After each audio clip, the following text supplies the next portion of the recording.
pre-owned vehicles, top-notch, high-quality service.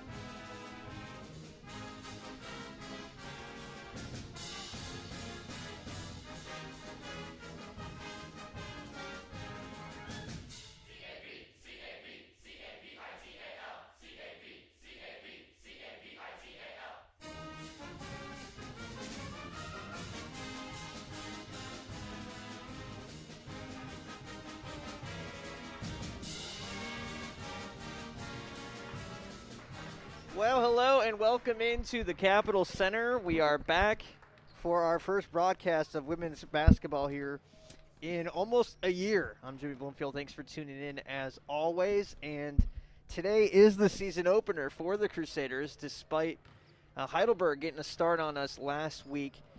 Capitals games against Muskingum were called off, so this is actually game one for the Crusaders here in the year 2021.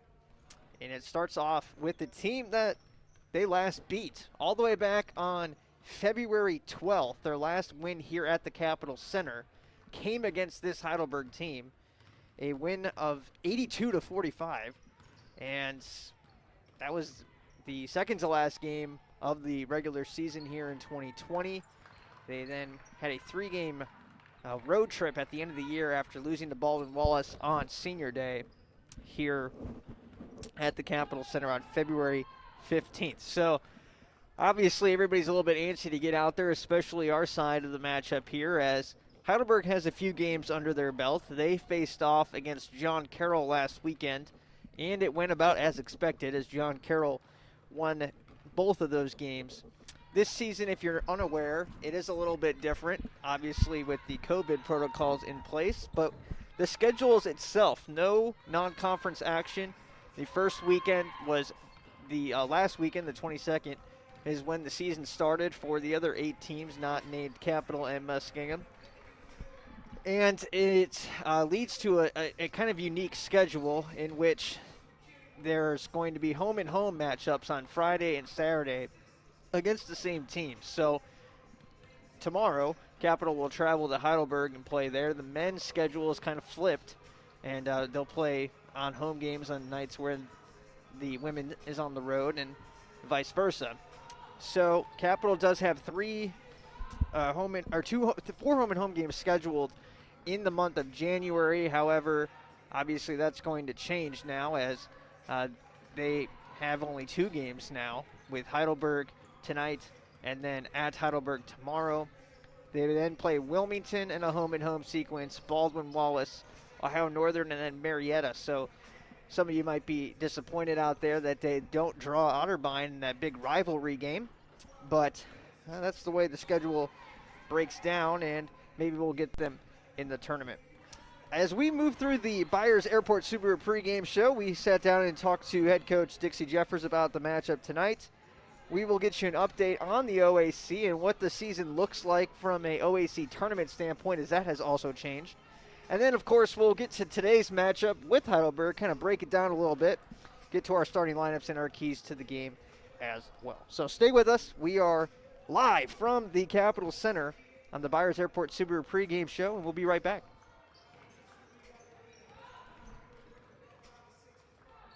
Presents The Good Guarantee. The Good Guarantee promises families who work for nonprofits or in public service will never have to pay more than 50% tuition based on their total amount of financial aid. This includes your talent, merit, and need-based aid. You can live on campus or at home, it's renewable for up to 8 semesters, and you can study any major and minor. Current students can apply too. You qualify if you or your spouse or your parent or guardian work for a nonprofit or public service organization and you are a full-time undergrad.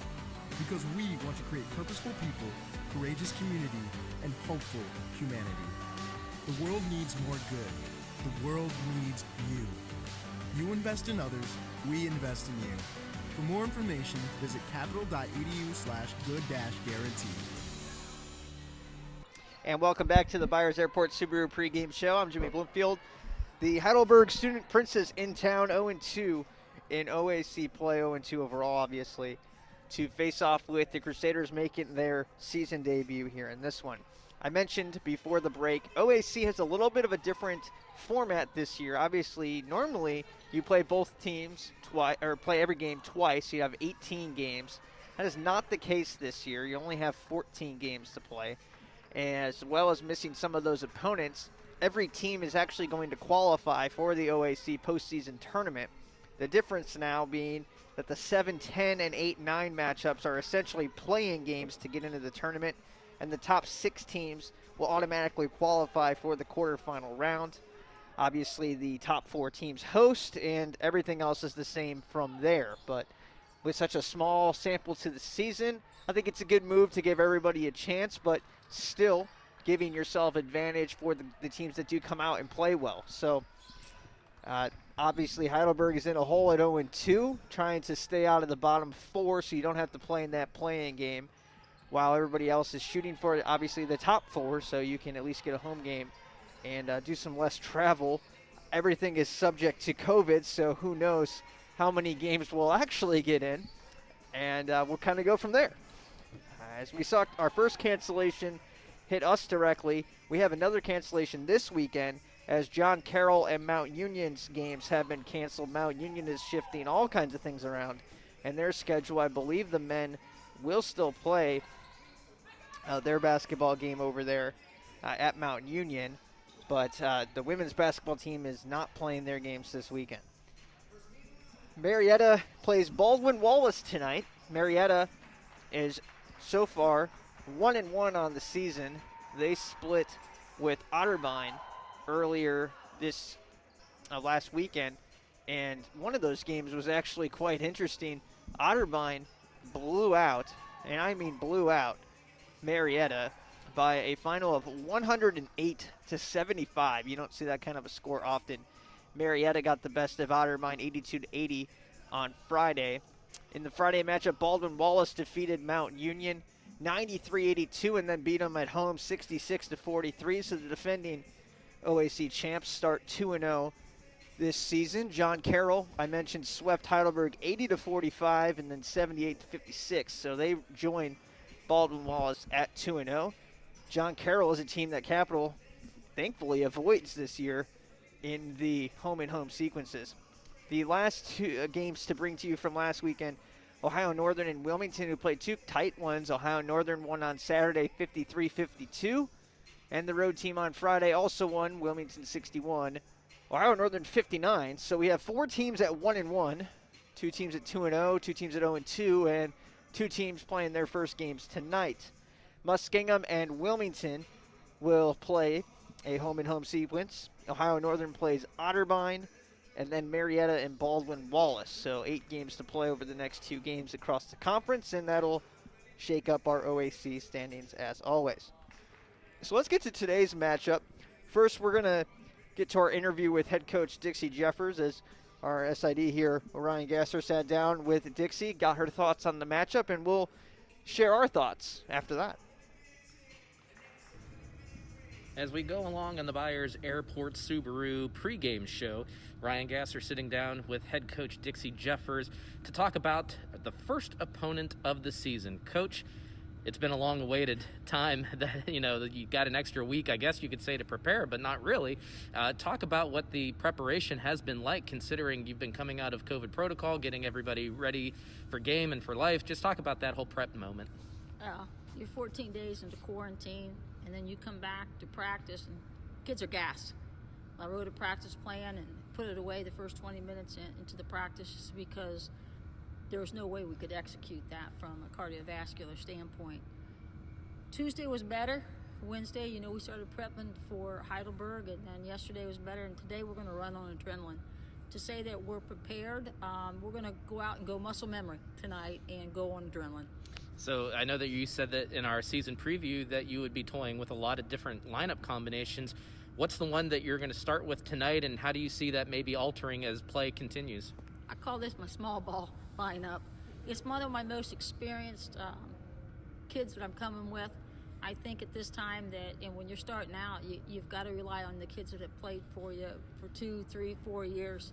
And we're just going to start out by that. We're playing a pretty good Heidelberg team that loves to press and put a lot of pressure on the ball, and they have some offensive weapons too. Let's talk about Heidelberg for just a second. First and foremost, they have a new coach. So what have you seen in just one weekend of them playing that differs from previous year styles? Well, their style is totally different. They're going to pick you up player to player on a missed shot. They're going to pick you up in a 2-2-1. They may fall back into a half court, and you think, oh, they're just going to play straight up player to player, and then boom, they're double teaming you and so forth. And they got a really good coach from a very, very good program. She had a great mentor, and she came from Christopher Newport. So the style looks similar to Christopher Newport, and it's obvious that she's committed to play and recruit to the style. Now, does that even make it more of a disadvantage for you? Not only are you going in on short time, there's no non-conference season to scout out, but you also only have 2 weeks of a brand new coach implementing her style. Who is more of a disadvantage, the Heidelberg team or yours? I'll tell you what, COVID's put us all at a disadvantage, so I'm going to call it an even matchup here, because we could sit here and say, well, we've had 2.5 days to prep, and she could say, well, we never saw the film. You got to see film on us. So it's give and take on both sides, and I'm just happy that we're playing tonight. This is the right thing for the kids, and it's about getting the kids out here, and they've got new uniforms on tonight, and they've got new warm-ups on tonight, and they're feeling good. And from a mental health standpoint and a physical standpoint, this is why we're trying to do this, and this is why we're trying to keep up. And kudos to Capital and to the OAC for attempting this, because 60% other leagues in the country have not. We're talking with head coach Dixie Jeffers. Coach, going back onto the Heidelberg preview, talk about some of the players that you need to keep an eye on and maybe what makes them worthy of having an extra eye on them. Well, Brooke Beamer's back. Brooke Beamer is the scorer, 22 for them. She knows how to put the ball in the hole and so forth, and they're running a lot of flex to get some of the people more implemented into the play and so forth. And they have a newcomer, a freshman, that shows a lot of promise. It's actually the leading scorer for them, and she's averaging over 13 points. And so she's pretty tough. She knows how to score, and she can go long ball or take you off the bounce. So, Coach, we're going to wrap this up. Number one, let's talk about keys to victory. What do you need to do in order to come away with the W today? I'll tell you what, I think that my biggest fear is not playing in almost a year and being down for the last 17, 18 days, is that we need to take care of the basketball. I've given these guys a green light to shoot. If they've got a three-point shot, they can fire. That's the kind of style I want to start moving forward to play. And so I'm going to see tonight if they can do it. We'll see whose legs go first. And it's about who's going to be the most excited from minute 1 to minute 40 and who wants it worse in battles. Last question, Coach. Obviously, we want to come away with the W, but more than anything, are there certain things that you want to see out of your team tonight that would maybe provide you some hope that, this is going in a positive direction out of the gate? I think you want to see your kids play hard for 40 minutes, and I think you want to see them share the basketball and complement one another and be cohesive. And I think if you can ask that and really value the ball, we're asking a lot of these kids because they haven't had the proper time. Nobody has, not just us, nobody has, to prepare. And so there's always going to be bright spots, and there's always going to be a lot of things that we can fix, but as long as they're fixable, those are things that you can grow on and get better. All right, this is the Coach's Corner with head coach Dixie Jeffers talking about tonight's game with Heidelberg. Keep it locked here on athletics.edu. We're going to shoot it back out to Jimmy Bloomfield for the rest of the Byers Airport Subaru pregame show. And thanks, Ryan, back upstairs here at the Capitol Center. Again, thank you to Coach Jeffers for sitting down with us and giving her our thoughts on the broadcast and how we match up against this Heidelberg team. Capital, it's a new look for this team. You heard at the end of that interview, Coach Jeffers might be relying a little bit more on the long ball this season than we've seen in years past. And there's only one upperclassman on the roster, 5'10" or up, and that's Brooke Beamer. There's a couple of, more than a couple, a few taller players, 6-footers, some freshmen that we saw a little bit of last year who are now sophomores, and then a couple newcomers as well. And there's an interesting mix of size there, but very raw. Haven't gotten to play a lot of games, obviously, this season. Haven't played any. So working those physical big players into the rotation is going to be a little bit interesting. Coach Jeffers is starting small, and we'll kind of go from there. We'll have the starting lineups for you in just a second. Here's our national anthem is about to start. We'll come back and get those lineups across the air, but a lot of missing players from graduation, a big senior class that was really good for Capital. Reisner's gone. Cassidy Bosch is gone. You've got Sam Seck, who played on 25 games last year, gone. You've got Ellie Watchman, who's gone. Reagan Stonerock, gone. And there's a lot of minutes on this team that are going to be picked up by some much younger and much smaller players. So it's kind of interesting to see that dynamic. We will have our starting lineup. After the national anthem, we'll step aside and come right back here from the Capitol Center. We are moments away from tip-off of the 2021 season. Dill's Greenhouse is a local family business dedicated to offering the best shopping experience and honest prices for your gardening needs. If you're in need of annuals, perennials, vegetable plants, or any variety of gardening tools and resources, Dill's Greenhouse is more than happy to get you on the right path. Dill's Greenhouse is located at 5800 Rager Road in Groveport, Ohio, and is open 7 days a week. Visit them online for more information at dillsgreenhouse.net. Dill's Greenhouse. Only nature does it better. Army ROTC is one of the best leadership courses in the country and can be a part of your college curriculum. As a potential or current student at Capital University, learning to become a leader will make your college experience even richer and prepare you for the future. Capital Army ROTC can provide scholarships and many more benefits to those who enroll, but the biggest benefit will be experienced firsthand after joining.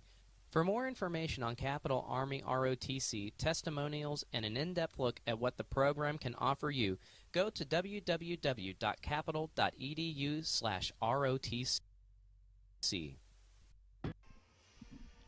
And welcome back to the Capitol Center.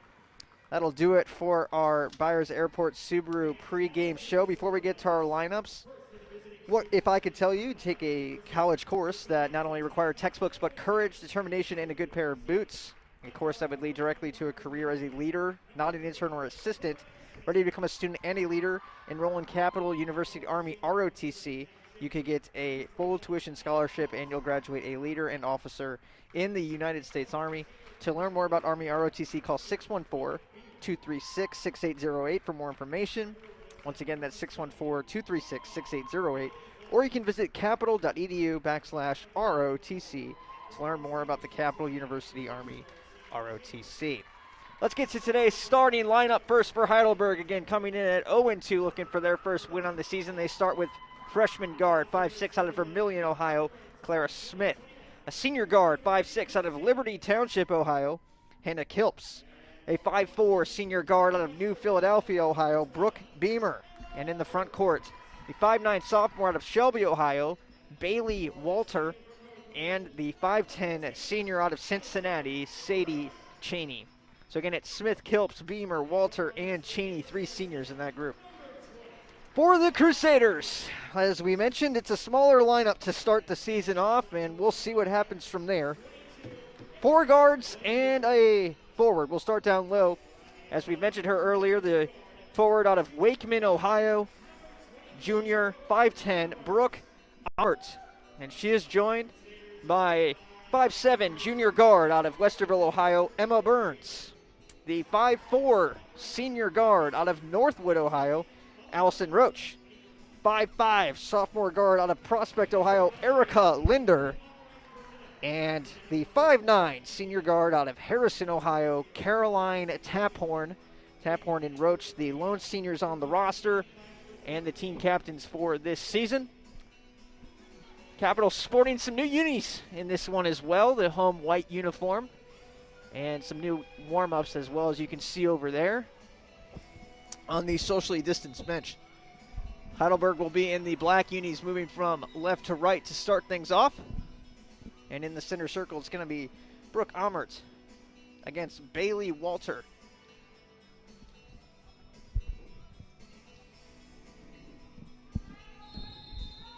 Capital's 2021 season about to tip off here at the Capitol Center.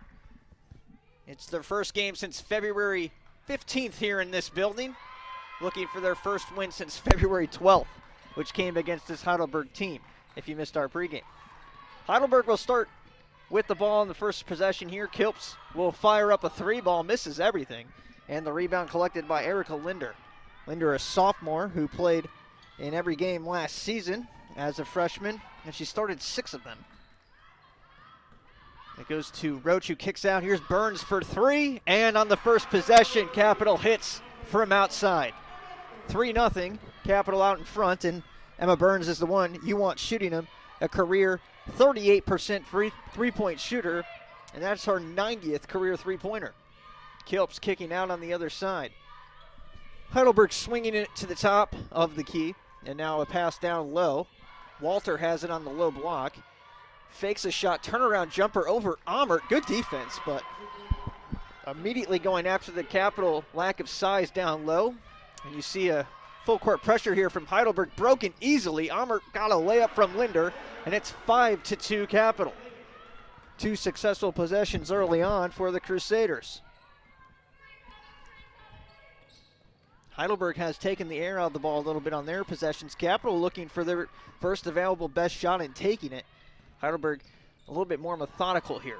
Kilps with a nice spinner off the backboard and in. And they'll set up their 2-2-1 pressure here, but it's just too slow to get set up. They fall back. Amert kicking back to Roach. Now Taphorn has it. Out to Burns. Is open for 3. Yes. Emma Burns with 2 threes. And now Capital has a 4-point lead, 8-4, 6 from Burns and 2 from Amert. Kilps has been busy already, drives baseline, and they swing it around. A three-pointer from Beamer, no good. Brooke Beamer, normally a very good scorer, as you heard Coach Jeffers say in our pregame interview, but she is struggling this season mightily. A 19% field goal percentage, 5 for 26 from the field. And she has just 11 points in those 2 games. I take a little bit of these stats from Heidelberg with a grain of salt, as they did have 2 tough matchups with John Carroll to start their season after not playing basketball for a year. That's a really tough way to start your season. 3 ball from Linder, that's no good. And Walter gets the rebound for Heidelberg. Capital already will be going to the bench with Kaylee Cyphers coming in first. She's one of those 6-footers I alluded to earlier. Walter on the baseline. That's Cheney, excuse me. Gets Amert off of her, now kicks out to Kilps. 10 on the shot clock. Heidelberg looking for something here. Screen up top from Cheney. Kilps drives, spins inside, has a very good look at the basket, but can't finish. Taphorn gets the rebound, and Capital catches a break on the miss there. You're going to see a lot of subs, I think, today, just given the fact that you don't have the conditioning there that's really been needed. So, especially with Heidelberg running a full court press, we'll likely see a lot of subs in this one, and they have 2 players over at the scorer's table who will come in with this foul called against Cheney. That's against Walter. It's Walter's first. Cyphers checks in for Amert, so Capital will stay small. On the other side, Kilps comes out as well as Bailey Walter. Kaylee Retos checks in for Heidelberg. Cyphers gets involved early, turnaround jump shot, no good. And a rebound the other way for Heidelberg. That's Beamer who grabs it. Beamer kicks out to Retos.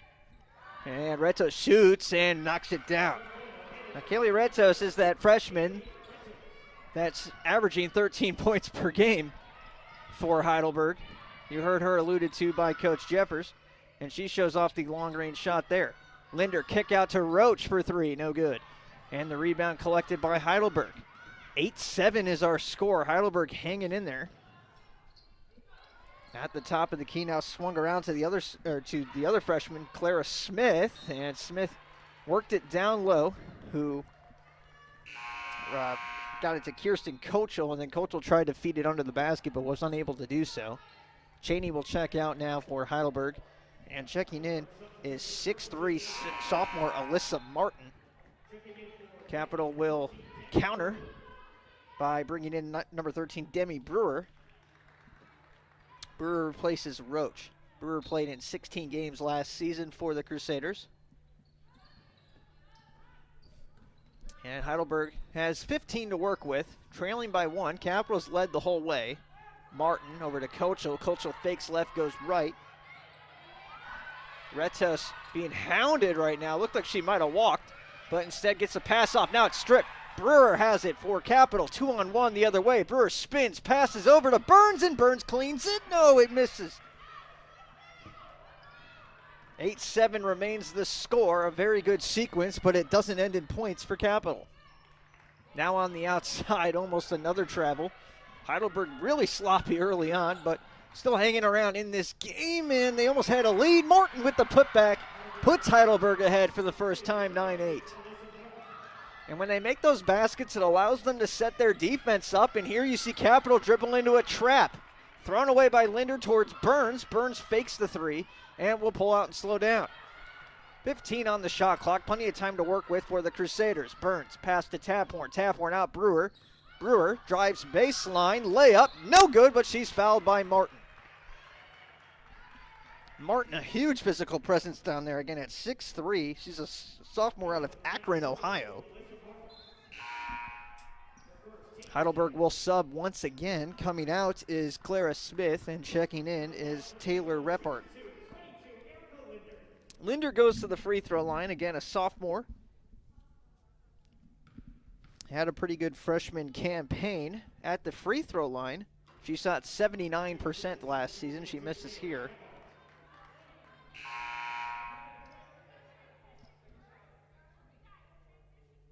Averaged 3.9 points per game last season as a freshman.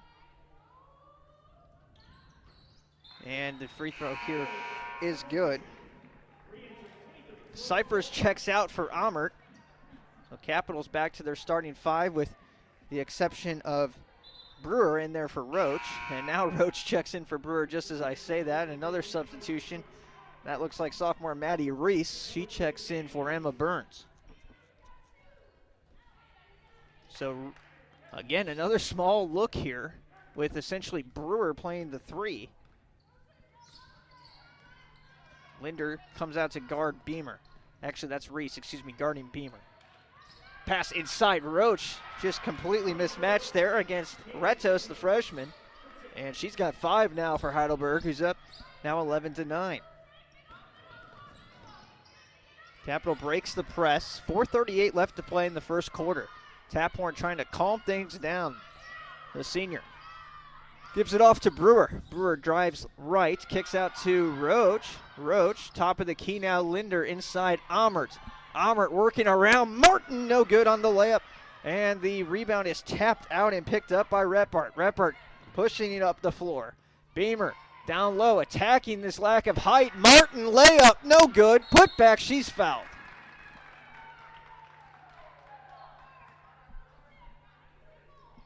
So Capital taking a little bit of time here to find their legs. It's an 11-9 game. Martin goes to the free throw line. Alyssa Martin at the free throw line in her career hasn't missed. She played in just 8 games last season, and that'll be her first miss as a collegiate athlete. Heidelberg still out in front. Taphorn and Linder have played every minute of this one. And Burns still leading the way for Capital with 6 points. Cyphers re-enters now for Amert. Taphorn gets her first break. So Capital does go a little bit bigger now, sliding Amert to the 4, with Cyphers coming in as a center, and Capital throws it away.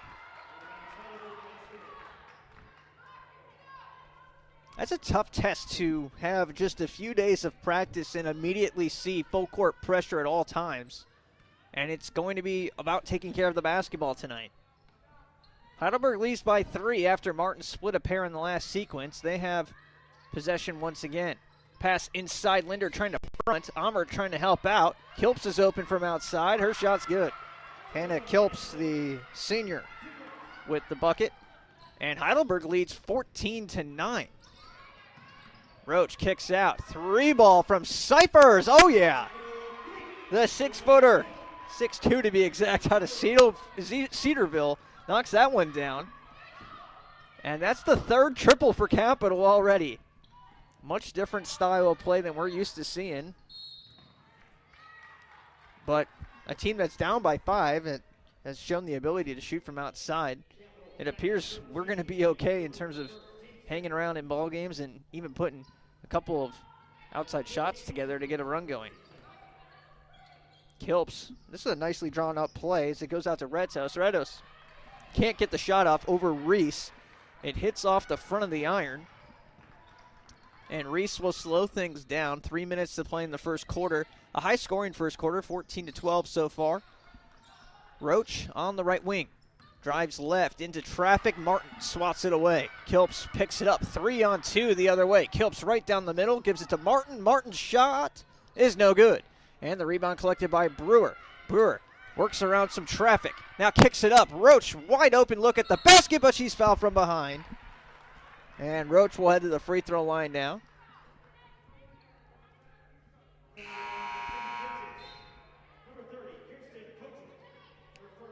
Kochel is called for the foul.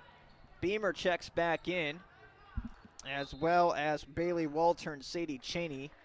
The starting 5 for Heidelberg is out there, with the exception of Reppert in there for Clara Smith. For Capital, Emma Burns is back in.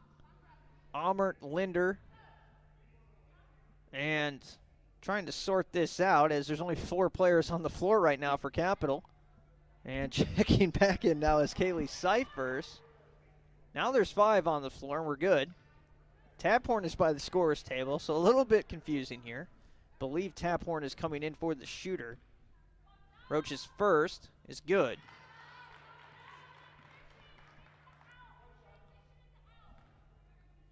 So Burns checks back in for Brewer, really the only change there, and Roach's free throw is good. She knocks down both, and we'll head to get a breather as Taphorn comes right back in. 14 all here at the Capital Center. A 5-0 run for Capital to tie this game back up. Taphorn applying some full court pressure by herself. Kilps draws some contact, and a foul's called against Taphorn. That's Taphorn's first and the team's 3rd foul. Each team with 3 fouls here in the last 2:30. Again, 5 fouls is the bonus. That rule changed a few years back once we went into quarters. Beamer has it. Driving left, elbow, kicks out to Kilps. Kilps gets Taphorn to swipe at it, but no success there from Caroline. Now on the right corner, Burns with good defense. Might have blocked that shot. If not, it was just a badly taken one from Reppert. And Capital can take a lead back in this game now, this possession. Here's Burns. He leads the way for Capital with 6 and make it 8. And Emma Burns puts Capital back in front, 16-14, a 7-0 run for the Crusaders. As we close out quarter number 1, 1:50 to play in the first quarter. Beamer on right wing. A slow developing offensive play. Beamer will just take the shot instead, no good. Offensive rebound and a fresh shot clock. Kilps kicking it to left elbow. Cheney, handoff to Beamer, who flies around a screen. No good on the layup. Now Beamer gets her own miss. Kick back out to Kilps, another fresh 20. And Kilps looks back to their coach for assistance. That's Rachel Ferry. She's in her first season as the head coach here at Heidelberg, and installing some new systems and that full court pressure. It's a little bit of a different look for Capital. That shot does get off in time and barely nicks the rim to avoid the shot clock violation. Now Burns with a little fancy behind the back dribble. Kicks out to Cyphers for 3. Yes, Kaylee Cyphers from long range. And she's got 6 off the bench. Make it 9 off the bench, excuse me. Pass inside from Beamer, now thrown away by Amert. Getting the miss there from Beamer's pass, and Amert starts the rush the other way to Burns. Burns gets it across the timeline. Capital starting to run away with it a little bit on a 10-0 run. Kick out to Linder.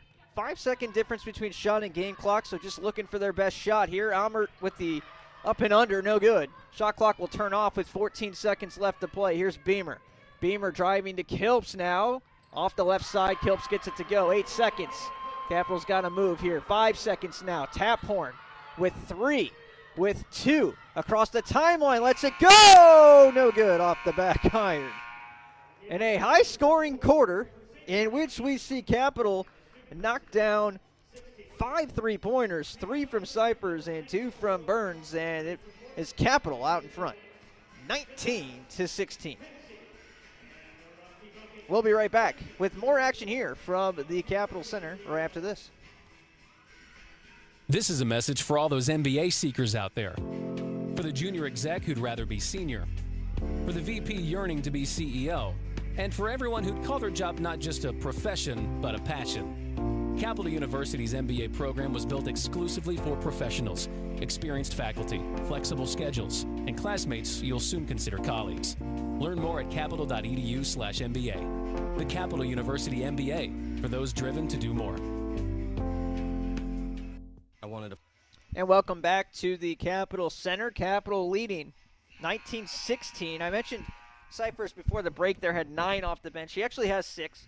We had the stats had a 3-pointer for Retos in her name, with the both numbers being 24 there. So it is 6 off the bench for Cyphers. Burns leading the way with 8, and the 2 of them have combined to go 4 for 4 from 3.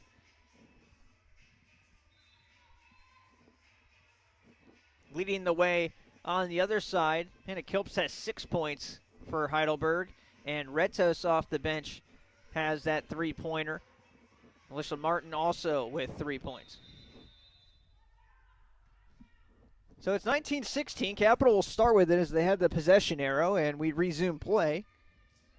Gabby Ledbetter with her first action of the night. She's on the floor with Amert, Taphorn, Burns, Linder. Capital doesn't get a shot up this sequence, but Kilps throws it away on the other side, and we are right back to where we started, 17 seconds in.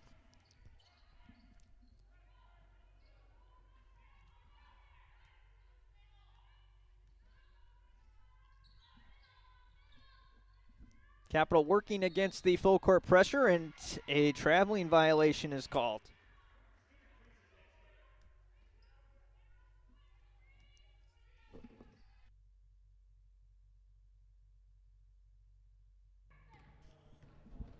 So a sloppy start to the quarter here. 2 turnovers, and actually 3 turnovers to this point in the first 30 seconds. And Heidelberg will slow things down and go to work down low. That's Cheney. And Cheney gets the basket for Heidelberg to stop the bleeding. A 10-0 run for Capital. Snapped with that right there. And Capital turns it over again. So after turning it over just twice in the first quarter, they've already turned it over 3 times in their first 3 possessions of the second quarter. And that's going to lead to a timeout, but it's called by Heidelberg, actually. A 30-second timeout, so we'll stay here. How about an update around the OAC, if we will? Again, one game has been canceled. That's John Carroll and Mount Union, so we won't have an update there. However, we do have a couple of updates here. Muskingum and Wilmington in a shootout. Wilmington leading Muskingum, who's playing their first game of the season as well, 25-20 in the first quarter with 50 seconds left.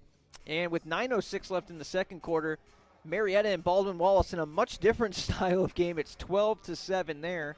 Marietta with an early lead, which is quite interesting. And Otterbein is playing host to Ohio Northern, and with 6 minutes left in the second quarter, it's 21-20. Ohio Northern with the lead there. So that's our OAC update. We'll have full update of the scores as part of the Capital University ROTC halftime show. Linder for 3 out of the timeout. No good. It was straight on, but missed short, and Amert cleans it up off the glass. Brooke Amert with her second basket.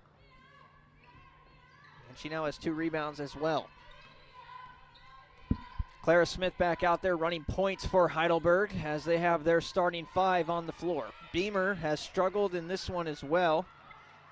Brooke is just 1 for 4 shooting. Came into this one shooting 19% from the field. She's typically a 37% career shooter anyway, which isn't very high, obviously. A miss here from Cheney. The putback, Ledbetter fouls. I believe that's Walter headed to the line. Bailey Walter this season from the free throw line. is 5 for 9 at 55%. In her career, 32 for 45, 71%. The foul there goes against Ledbetter, by the way.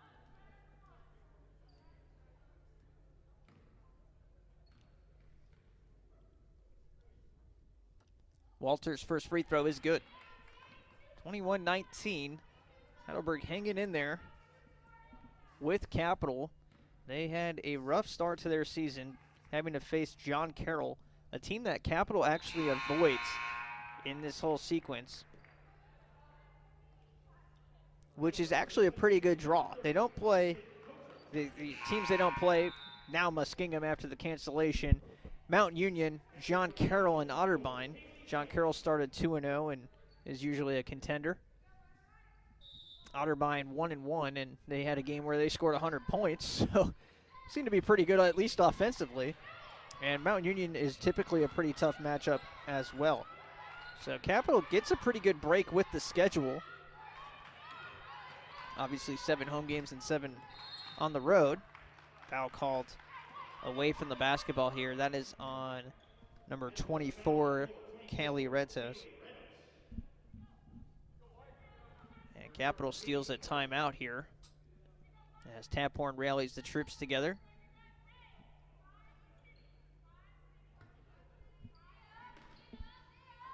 Cyphers checked back in for Ledbetter, by the way, for the Crusaders.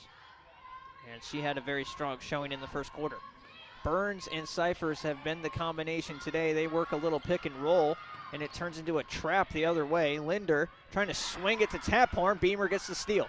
Beamer going to almost travel and carry. I don't know what that was, but Beamer keeps possession. Calling for it is Retos. Retos got it late, and will kick back to Clara Smith. Smith pulls back, 13 on the shot clock. Beamer on the left wing. She got the steal to start the sequence. Now drives, baseline kick out. Couple of extra passes. Now Smith gets a good look, and Smith can't knock it down. Not sure how she freed herself from Burns there, but she got a really good look at the basket, but was unable to knock it down. The pace has slowed down, at least from an offensive scoring standpoint. It's now 21-20.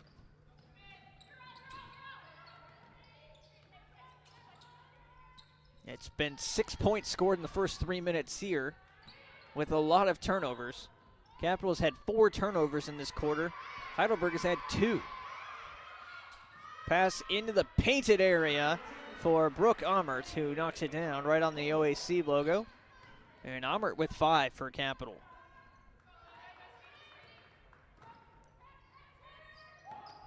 Capital shooting now 50% from the floor. Heidelberg at 37%, and that's the big difference in the scoring right now, as they've taken about the same amount of shots, but Capital has knocked down a few extra.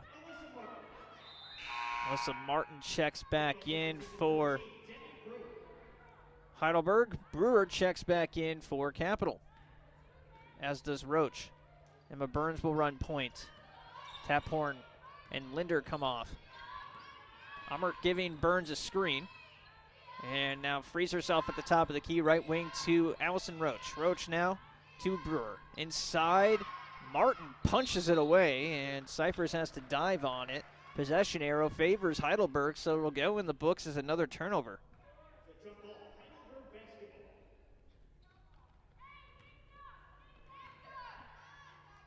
Capitals knocked down 4 3-pointers, also Heidelberg with just 1. Both teams 3 for 4 at the free throw line to this point. On the right elbow, this is Kochel with it. Kochel goes to Martin post to post. No good. Brewer with the collection of the miss. Brewer looking up to Roach, pushing the pace, and Roach with a nice move to get by Smith and gets the layup to go. Allison Roach with her first basket of the season. 4 points for her now. She made 2 free throws earlier on. A 3 ball here from Retzos, no good. And Brewer with yet another rebound for the Crusaders. That's back-to-back possessions with Brewer rebounds. She actually has the most on the team today with 3. Brewer to the top of the key. Cyphers for 3 again, no good. Heat check, and that one missed left. Beamer to the free throw line. throws the brakes on, no good. Offensive putback, also no good. Redos tries again, she's fouled. And really good effort there from actually Kochel on the offensive glass, and Kochel will head to the free throw line. Kirsten Kochel, a senior, coming off the bench for this Heidelberg team, as they go back to most of their starters. Walter checks in, Kilps checks in, and Taylor Reppert also back in. Capital will be matching by bringing in a freshman, Katie Burke. First free throw is good.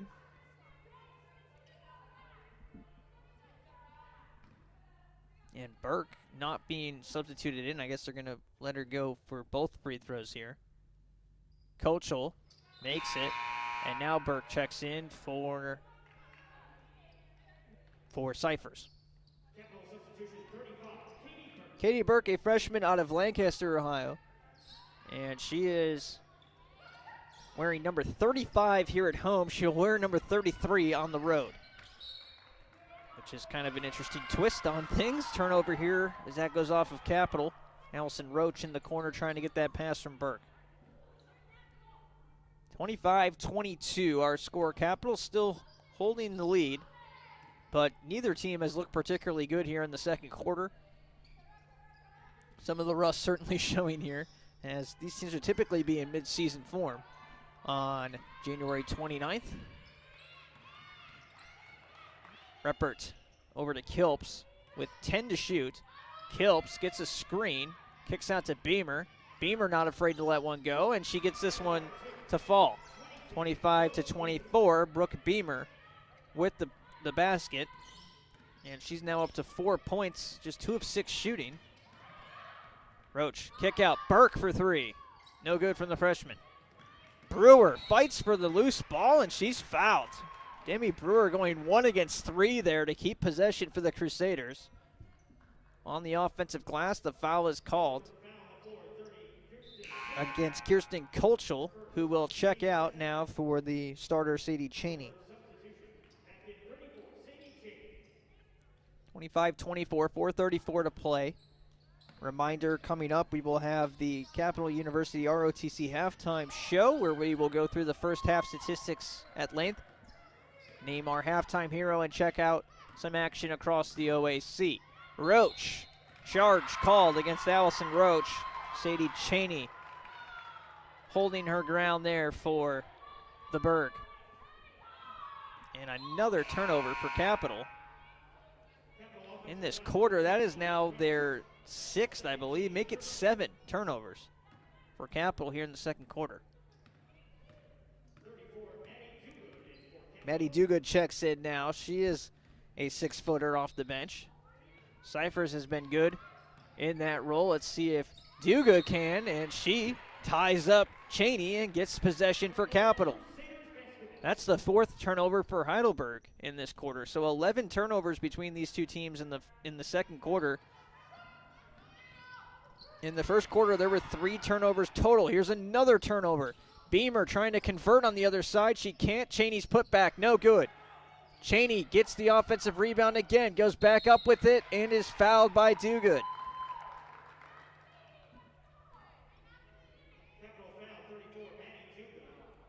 Capital now with 9 turnovers in this quarter.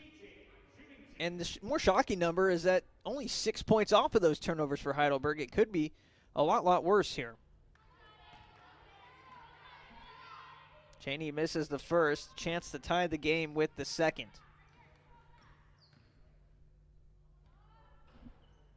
And no good. She cannot make Capital pay for that mistake. Both teams have had 28 possessions to this point, and it's 25-24 Capital. And Burns is fouled hard. Is that going to be against Cheney or Beamer? Looks like they're going to get Cheney.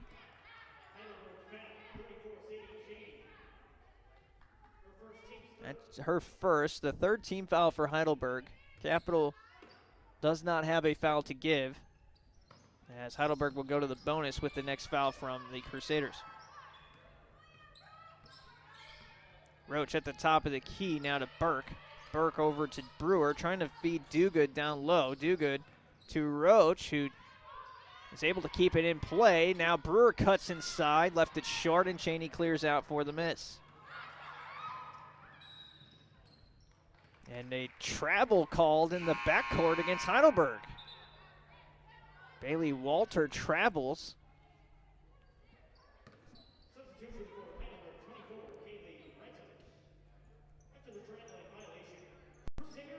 That's interesting there. Capital wasn't even defending in the backcourt, and they were able to get a free turnover, basically. Linder and Taphorn check in, as well as Amert. Burns and Brewer will stay out there. So the starting five for Capital with Brewer out there in the place of Roach. We've seen these five together as well. Brewer, nice pass to Burns to start things off here. Burns has been quiet here in the second. Forces a three up, no good. Linder on the offensive putback, couldn't get it either, but Capital will keep possession with a team offensive rebound.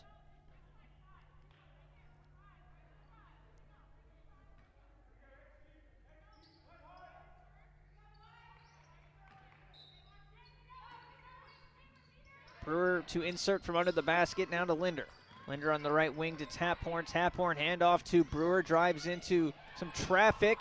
Pro hopple around, and Brewer with a tough basket there. 27-24, Capital back up by 3.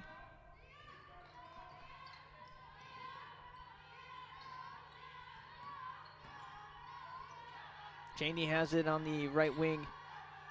On the low block, Taphorn is guarding her. A little bit of a mismatch size-wise. Heidelberg not going there. Instead, they go to Walter. Walter traveled. Back-to-back traveling violations called against Walter.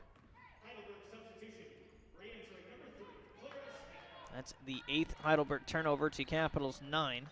Clara Smith re-enters for Heidelberg. 27-24, 2:37 to play.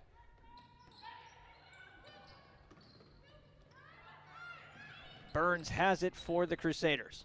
Over to Taphorn, who walks into a three. No good. Off the front iron. Linder with the offensive rebound. Burns trying to feed Linder, but Linder was running to clear out under the basket, wasn't looking for the ball. Burns instead drives. And no good. Amert gets the offensive rebound again for Capital, and they'll reset. Linder now with 2:10 to play in the quarter. 27-24. Alex Carter making her way to come in for Heidelberg. Linder still with it and gets contact from Cheney, who was just kind of standing there in the open. And Kocha will have to come back in as well now for Heidelberg.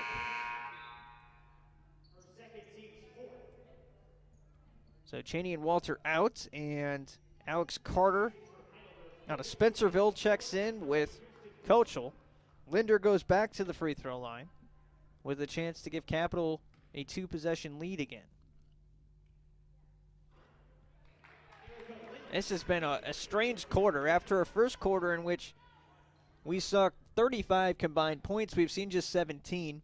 Heidelberg is shooting 2 for 9 in this frame, as Linder makes both free throws. Capital shooting just 4 for 12. So Heidelberg has 8 points and 6 turnovers. Capital has now 10 points and 11 turnovers. 10 points and 9 turnovers. Carter open underneath, and Duguid able to affect the shot. A jump ball will keep possession here with the arrow.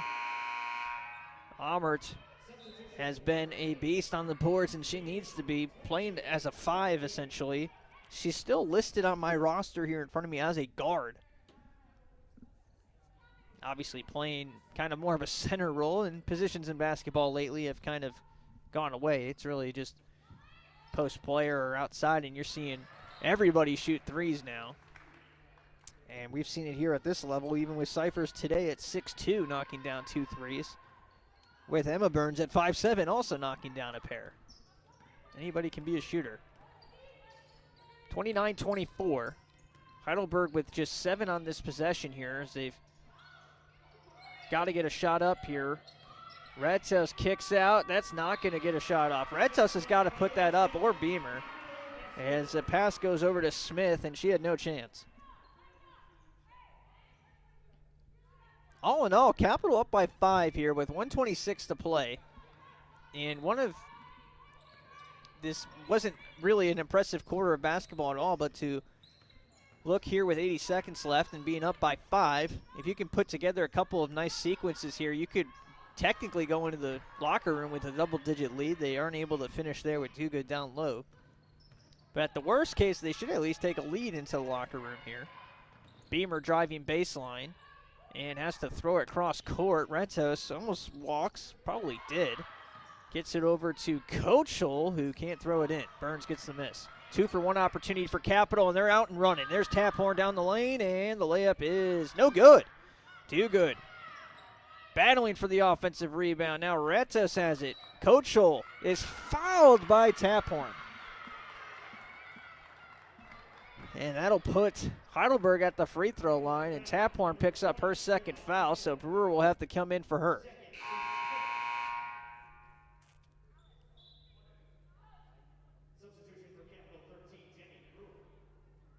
Taphorn not happy with the call. It looked like she did knock the ball away at least, but that was all the way in the corner and very difficult to see.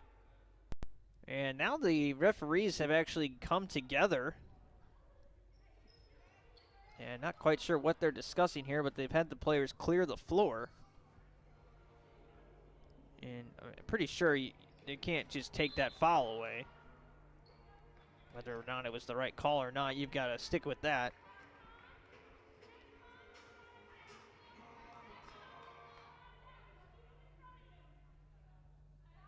Coach Jeffers gets an explanation. We're not entirely sure what that was about, but it looks like the free throws will come for Kochel in the bonus. Kochel's first is no good.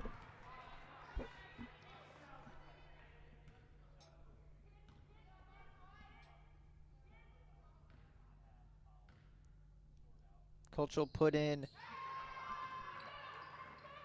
4 points with 2 steals in the last weekend series against John Carroll.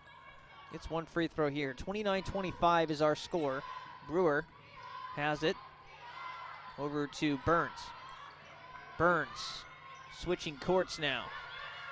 Into the corner now down low. Amert, and that looks like it hit off Amert's leg as she went to control the dribble.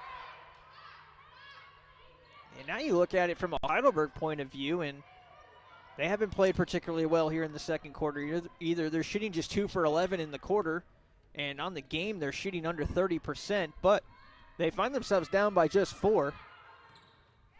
Capital has the possession arrow, so likely will start next with it, but a 2-pointer here called for Beamer, and that's going to make it a 2-point game as we head into the locker room. 29-27, a tale of 2 quarters, and we'll break it all down with the Capital University ROTC halftime show. What if you could take a college course that not only required textbooks, but courage, determination, and a good pair of boots? A course that would lead directly to a career as a leader, not an intern or an assistant. Are you ready to become a student and a leader and enroll in Capital University Army ROTC? You could get a full tuition scholarship, and you'll graduate a leader and an officer in the United States Army.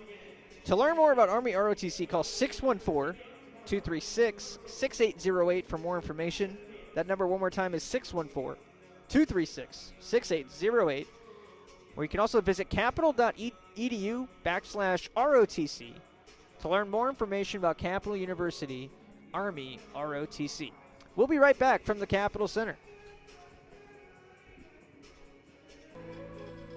Where will you live your purpose? Not in a refuge from the real world.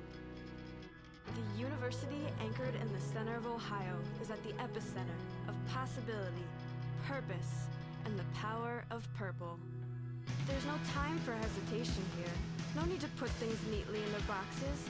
Just the need to nurture the role you were born for, no matter who you are.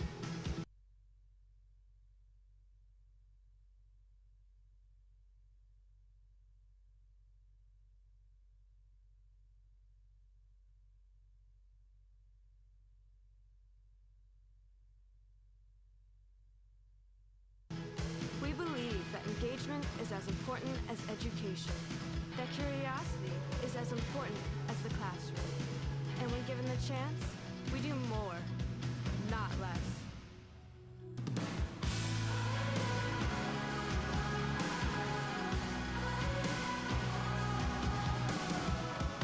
We live, learn, and lead with purpose. Just like the city that surrounds us. We're a coalition of the willing, an alliance of the ready, a union of the good.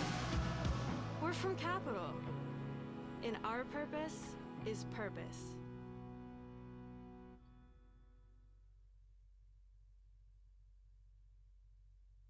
This is a message for all those MBA seekers out there. For the junior exec who'd rather be senior. For the VP yearning to be CEO. And for everyone who'd call their job not just a profession, but a passion.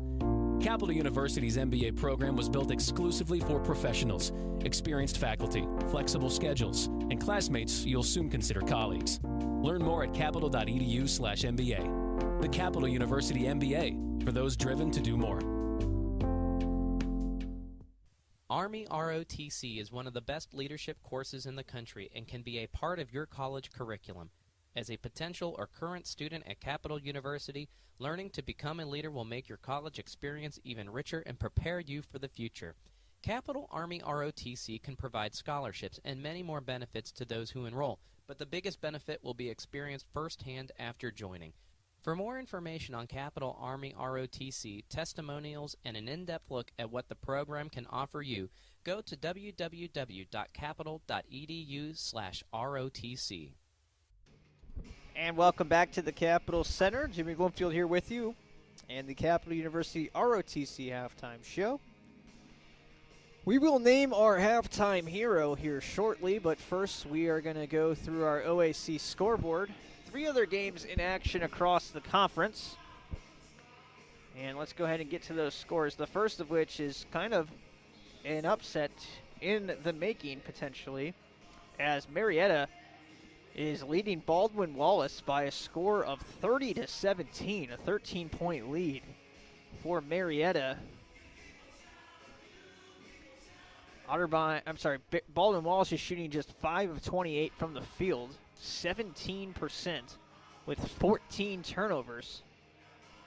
And they find themselves in big trouble at home against Marietta. Another one that's an eye-popping score, Wilmington, all over Muskingum at this point. They lead by a count of 54-35, and they have 12 seconds left until the half in that Wilmington game. It's now 56-35. Wilmington is shooting 61% from the field. That's absurd. The Binkley twins have 17 points, and Zara Bailey also with 15 for Wilmington in that first half. Otterbein is also on top of Ohio Northern 35-26.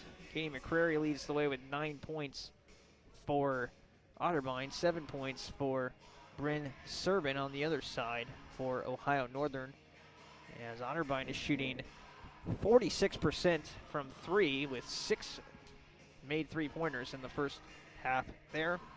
Obviously our score here, Capital 29-27. When we come back, we will go through the halftime statistics and name our halftime hero. We'll be right back. OSU Sports Medicine is a proud supporter of Crusader student-athletes by providing sports health services for Capital University athletics and student health services. Through the work and care of team physicians and athletic trainers, it's the team behind your team. For all fans, if you're looking to improve your physical performance, recover from an injury, or stay active for a lifetime, the experts at Ohio State Sports Medicine are there for you. Visit sportsmedicine.osu.edu or call 366-4332. It's the perfect sports bar because it's not just a sports bar. I'm Gary Calico, founder and president of Rusty Bucket. A lot of families build their sports world around the bucket. It's not just a guy's night out. You can bring your wife, you can bring your kids. We get a lot of groups in after games. Great place after the game. Kids love to come here. The Rusty Bucket Restaurant and Tavern. Life by the bucket. The Rusty Bucket is a proud supporter of the Capital Crusaders. Visit us after the game at 2158 East Main Street and grab life by the bucket. I wanted to fly. They said I couldn't. So I built a plane then a spaceship, then I went to the moon. I invented jazz, hip-hop, rock and roll. Some called it noise. I said it was music. I wrote a letter and sent it by ponies. It didn't get to you fast enough, so I used trucks and ships. But still, they weren't fast enough for me. So I lost the paper and the ink. I sent it by magic. I called it email.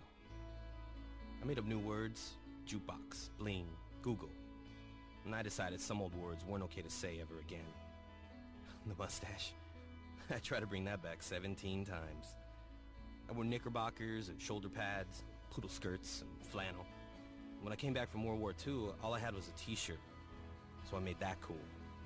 In fact, I invented cool. Who am I? I'm the spirit of youth. It's my job to move the world forward. Pepsi. Every generation refreshes the world. Capital University presents The Good Guarantee. The Good Guarantee promises families who work for nonprofits or in public service will never have to pay more than 50% tuition based on their total amount of financial aid.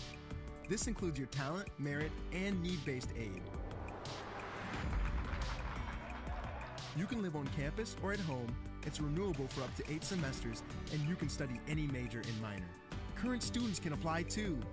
You qualify if you or your spouse or your parent or guardian work for a nonprofit or public service organization and you are a full-time undergrad. Because we want to create purposeful people, courageous community, and hopeful humanity. The world needs more good. The world needs you. You invest in others, we invest in you. For more information, visit capital.edu/good-guarantee.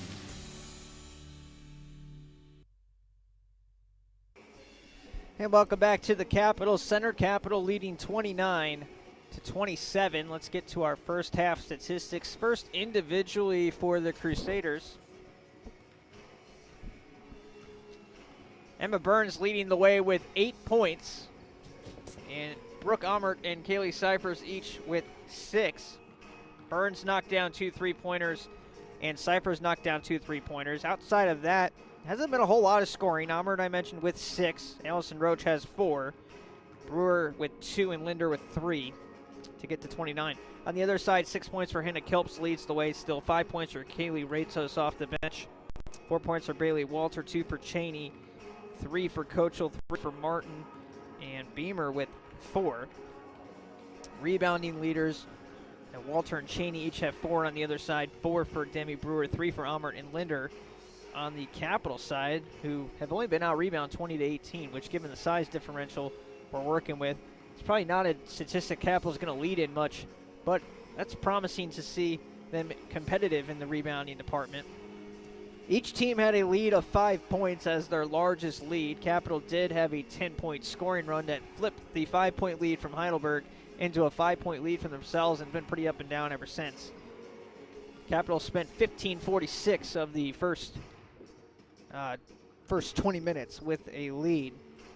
Turnovers, both teams had quite a few there in the second quarter. Overall, Capital has 10, Heidelberg has 9. Heidelberg with 8 points off of those turnovers, Capital with just 6. Each team had 12 points in the paint, and the benches have been pretty competitive on both sides. 11 for Heidelberg, 8 for Capital. Shooting-wise, in the first half, overall for Capital, they're 10 for 28. That's 35%, 4 for 12 from 3. They shot 42% in the first and 28% in the second. 0 for 5 from the perimeter in the second quarter after starting 4 for 7. For Heidelberg, they were 7 for 17, 41% in the first quarter. And then they followed that up with 3 for 12 at 25% in the second quarter. But luckily for themselves, they were 2 for 2 from the free throw line in that frame. Overall, they are at 34% for the game, 1 for 5 from 3, 6 for 10 from the free throw line. Capital is at 5 for 6.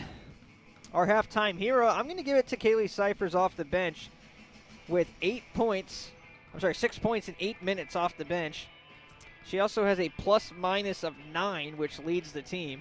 And she was kind of the catalyst that started that 10-point run for Capital that flipped this game from a 5-point deficit to a 5-point lead. Keys to the third and fourth quarter here. I mean, the fitness aspect of this is now going to start to kick in. These teams have not played at all They haven't even practiced more than a few days this season. Heidelberg has played 2 games. Capital has played 0 before tonight.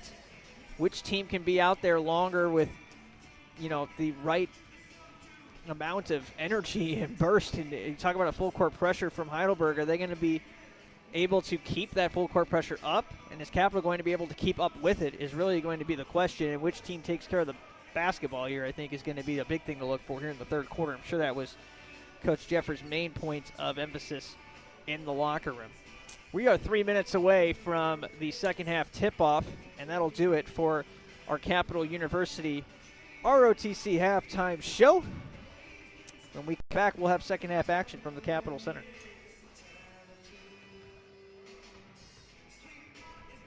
Army ROTC is one of the best leadership courses in the country and can be a part of your college curriculum. As a potential or current student at Capital University, learning to become a leader will make your college experience even richer and prepare you for the future. Capital Army ROTC can provide scholarships and many more benefits to those who enroll, but the biggest benefit will be experienced firsthand after joining.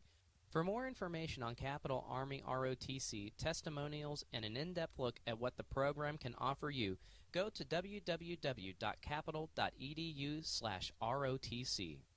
This is a message for all those MBA seekers out there. For the junior exec who'd rather be senior. For the VP yearning to be CEO. And for everyone who'd call their job not just a profession, but a passion. Capital University's MBA program was built exclusively for professionals, experienced faculty, flexible schedules, and classmates you'll soon consider colleagues. Learn more at capital.edu/MBA. The Capital University MBA, for those driven to do more.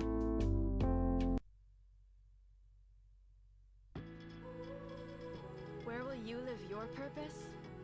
Not in a refuge from the real world. The university, anchored in the center of Ohio, is at the epicenter of possibility, purpose, and the power of purple. There's no time for hesitation here. No need to put things neatly in their boxes. Just the need to nurture the role you were born for, no matter who you are. We believe that engagement is as important as education, that curiosity is as important as the classroom. And when given the chance, we do more, not less.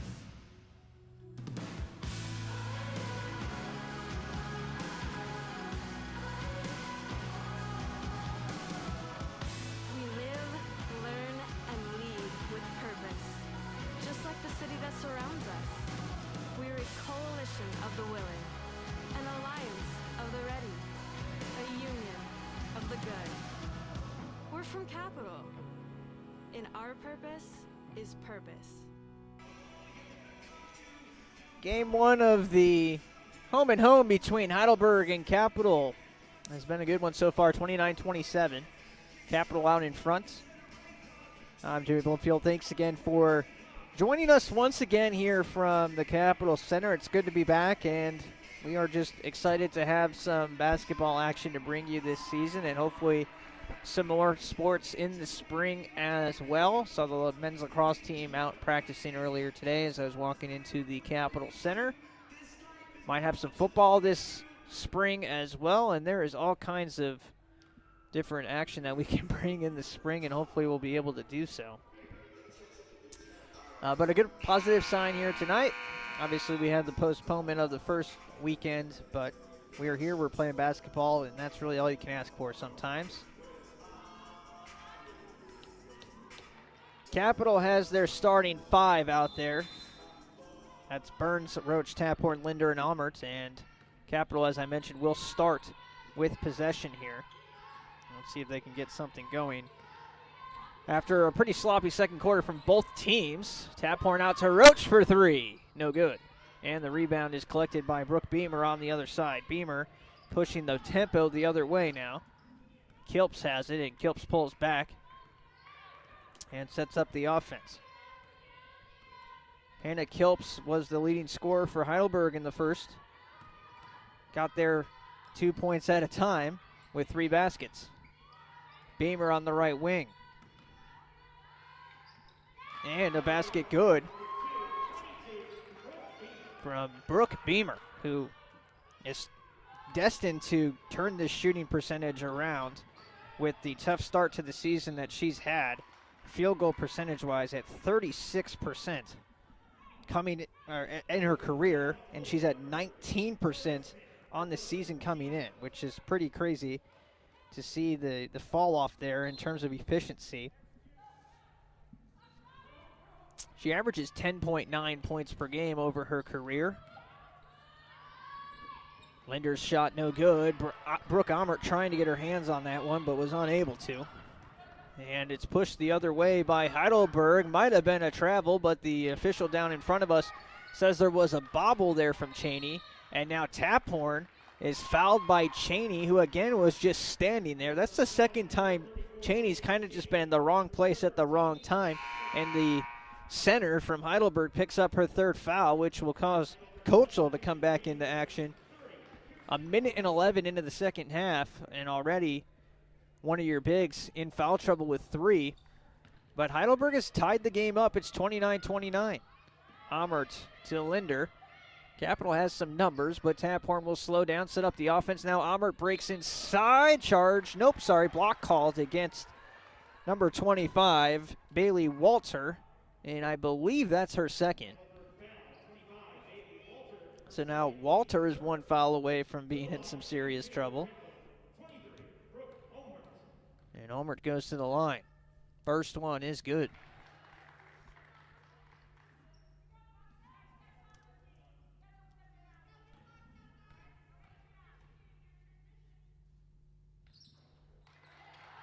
Olmert knocks down both free throws. She now has 8 points.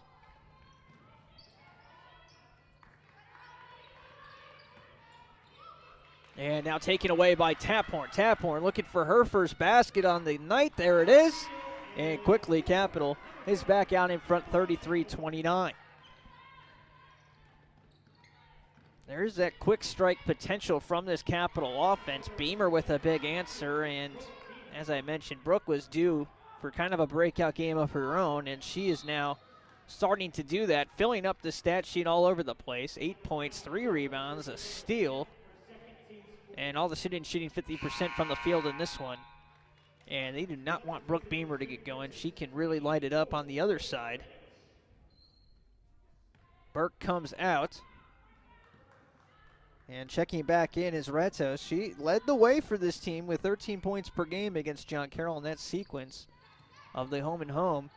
And they're kind of relying on her to be a difference maker this season. Linder's three-pointer no good. Amert forces a miss up on the offensive glass. Was a great rebound, but then kind of pushed the shot up. Now Retos blocked by Linder. Good closeout. And a foul is called. Is that on the shot? Nope, sorry. It is not on the shot. It's on Retos after the play. Now the officials are talking about it.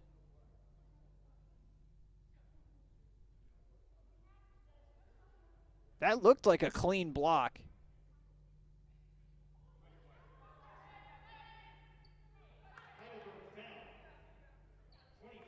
And the foul does go against Kaylee Retos. So, again, not sure what the conversation was there, but that's now Retos' second. Coach Jeffers is seeking a little bit of an explanation, and now both teams are stealing a timeout here. And actually, a timeout now taken by Heidelberg. What a weird sequence here over the last minute or so. Capital leading 33-31 now. It's going to be a quick 30 here. Each team with 4 points here in the third quarter to update you on the statistics for the last few minutes.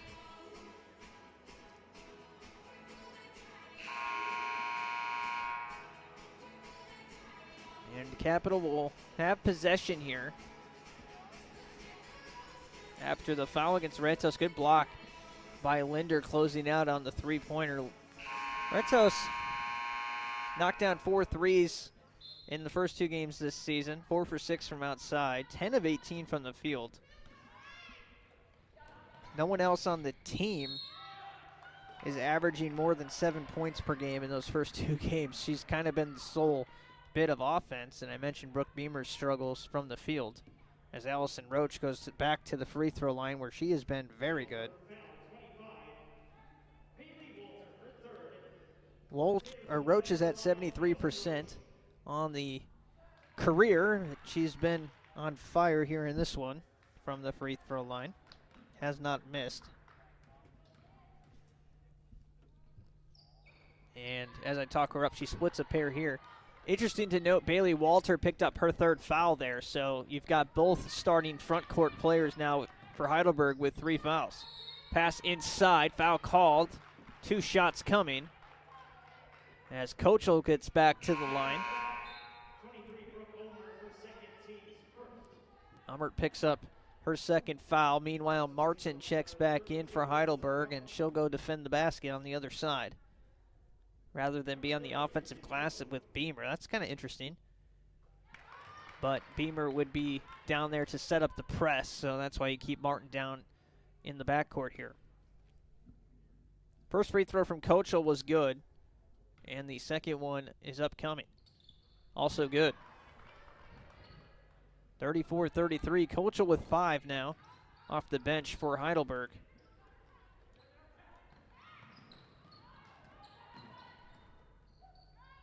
Roach steps out for 3. No good. And Capital starting to go a little bit cold from outside in this one. They are now 4 for 15 from 3 after starting 4 for 7. I'm sorry, I believe they were 4 for 6. Definitely 4 for 7, though, in the first quarter. They've missed at least 8 in a row now. So they go down to 26%. Yikes. On the left wing, Beamer switching back and forth with Red House now on the left wing again. And she stepped back, throws one up at the buzzer. Are you kidding? It goes down. Brooke Beamer just throwing it up there, and she gets it to go down. That's her first three-pointer of the season. Sometimes it's better to be lucky than good. 36-34. Beamer is both lucky and good there with that last shot. Amert to Roach at the free throw line. Nice reset there as Martin jumped off of Amert, and Roach gives it right back, and Amert has an easy basket to get into double figures. 36 all. Beamer with 11, Amert with 10, the only 2 in double figures to this point. We are deadlocked in a tight one here in the middle of the third. Cypher's getting ready to check back in with Emma Burns. And Taphorn picks the pocket again. Taphorn the other way, and it looked like a weak attempt at a foul there from Red Toast, but really couldn't afford to foul. It's probably better that she didn't. And I mentioned Emma Burns getting ready to come back in. It's actually Erin Burns, number 3, who will probably check in for her sister who's out there on the floor. Beamer for 3, and she's eating up. That's 2 for her now from outside, 14 on the game. And Heidelberg is back in front for the first time since the first quarter, 39-38. Taphorn, Roach, timeout called by Coach Jeffers before the shot. We will see the collegiate debut for Erin Burns after this timeout. We'll be right back. It's the perfect sports bar because it's not just a sports bar.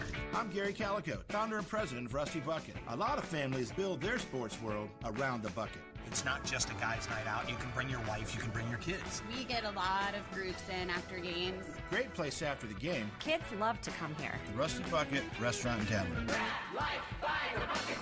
The Rusty Bucket is a proud supporter of the Capital Crusaders. Visit us after the game at 2158 East Main Street and grab life by the bucket. Well, if you ask Coach Jeffers if she wanted to clone Emma Burns, she probably would say yes. And while she can't exactly do that, she does get the next best thing, which would be her younger sister, who's also 5'7", out of Westerville, Ohio, St. Francis de Sales High School. So this will be really interesting to see if Burns comes out with or without her sister. It looks like they're both going to be on the floor together, which would be presumably the first time since high school.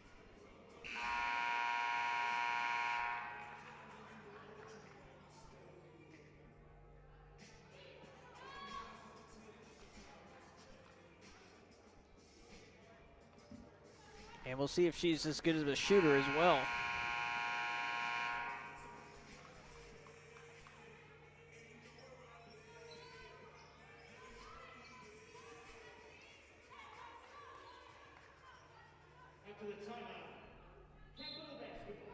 Emma Burns finished as the 5th all-time leading scorer in high school at DeSales, and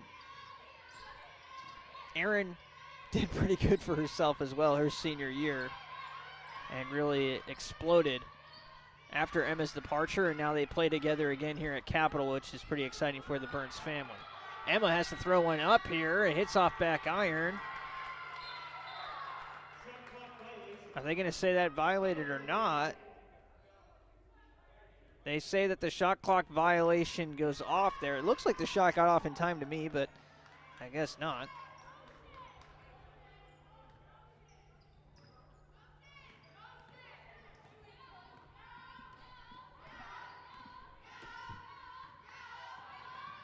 So Burns, I mentioned Emma Burns, the 5th leading scorer at the high school. Erin had a little bit of a different path, as the jump ball here is going to keep with the Burke. Erin had an injury in her junior year, which prevented her from playing. She did start as a sophomore and then was kind of the cornerstone her senior year. Rebound collected down low by Cyphers. I liked Cyphers' game a lot last year, and trying to see her progress here in year 2. 3-ball from Linder's no good. Nice tap out by Dugood. Now the Burns sisters on the outside. Inside Cyphers from Emma Burns. And Kaylee Cyphers might be having a breakout performance herself here. And we mentioned in the pregame, we talked about how Capitol would be shooting more threes, but now they're going right back to old school Capitol, right down low. And who's their 2 leading scorers to this point? None other than the 2 players playing in that post position of Cyphers and Amert. Now, Cyphers has done some damage from outside, but kind of interesting that when the going gets tough, you see Capitol go right back down to the basket for high percentage looks. A foul is called on Erica Linder away from the basketball.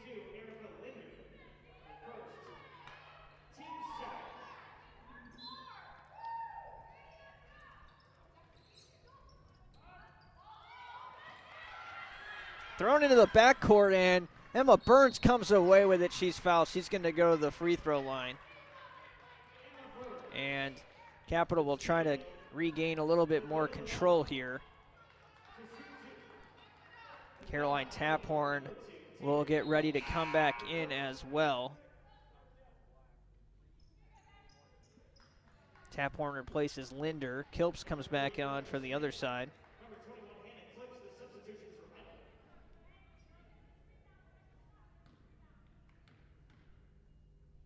Burns' first free throw is good. At her career here at Capitol, 78% from the free throw line.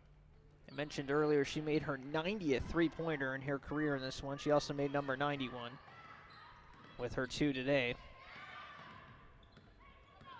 For Cyphers, on the other hand, just to kind of give you a difference, Cyphers made number 5 and 6 as Taphorn causes another turnover for Capitol here. Another takeaway, I should say. Turnover on the other side. And Capitol starting to defensively control this one here at the back part of the third quarter. Burns drives left.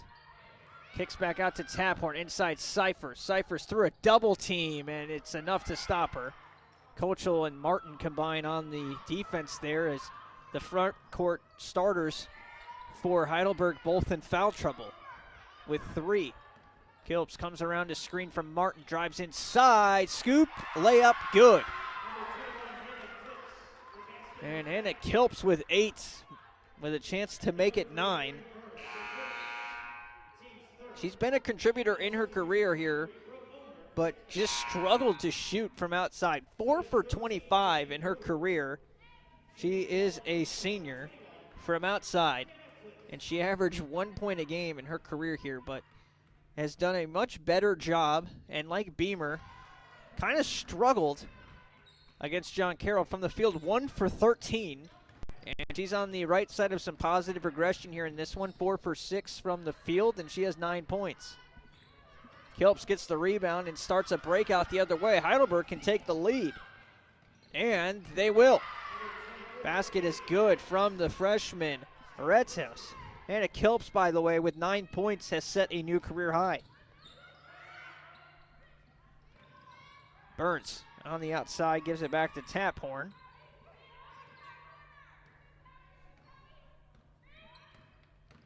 Taphorn drives in. Nice move to the basket. No good. Cyphers cleans it up. She's fouled.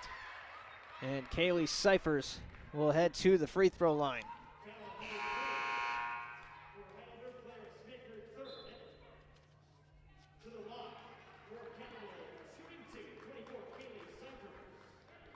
Cyphers to the line. She is, in her career, 9 for 22 from the free throw line. This was a struggle for her last year.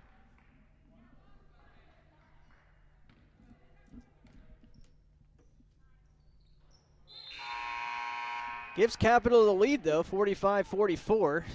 And Cyphers with 11. Reppert back in for Heidelberg. And we're also seeing Olivia Lemon for the first time, number 33. And again, testing some of that front court depth. There's Beamer now with it. We've been talking about Beamer being a scorer, and she's starting to heat up. She misses the shot here. We're talking about career highs for Hannah Kilps. She has one with 9. And Brooke Beamer has a career high of 30. Just to give you some context into how she can really get going. Heidelberg trying to hold serve here and get the lead back. 2:11 to play in the third quarter. Beamer, right wing. Reppert's going to let it fly from 3. No good. She looked very hesitant taking that one, and Cyphers just grabs it off the floor and gives it to Burns.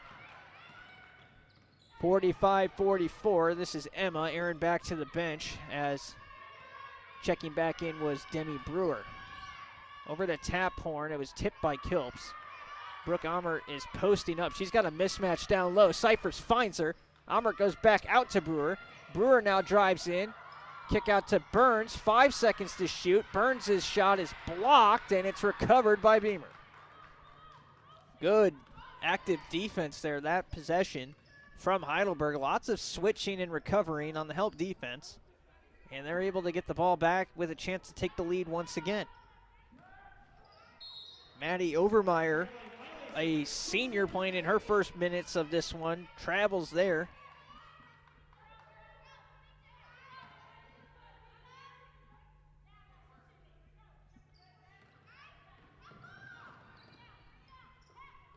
Taphorn on the right wing with it now.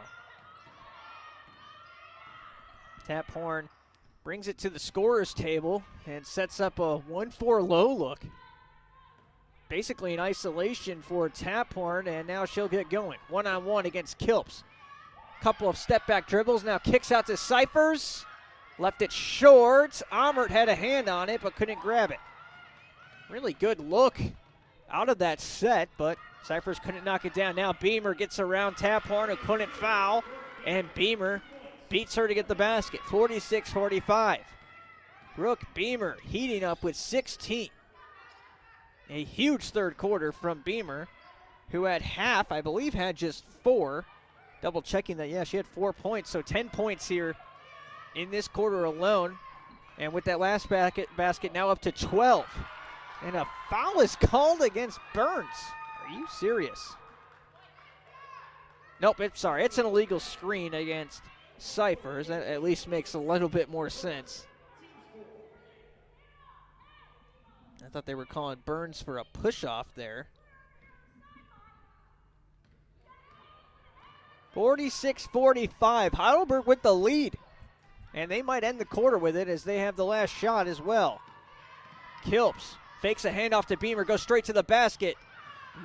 Some contact, no foul called. Burns doesn't have enough on it to get it up the floor in time. But Heidelberg has to be pretty happy with the effort. They came into the quarter down 29-27. They take a 46-45 lead into the last 10 minutes here at the Capitol Center. We'll be back with the fourth quarter action. Capital University presents The Good Guarantee. The Good Guarantee promises families who work for nonprofits or in public service will never have to pay more than 50% tuition based on their total amount of financial aid. This includes your talent, merit, and need-based aid. You can live on campus or at home, it's renewable for up to 8 semesters, and you can study any major and minor. Current students can apply too. You qualify if you or your spouse or your parent or guardian work for a nonprofit or public service organization and you are a full-time undergrad. Because we want to create purposeful people, courageous community, and hopeful humanity. The world needs more good. The world needs you. You invest in others, we invest in you. For more information, visit capital.edu/good-guarantee.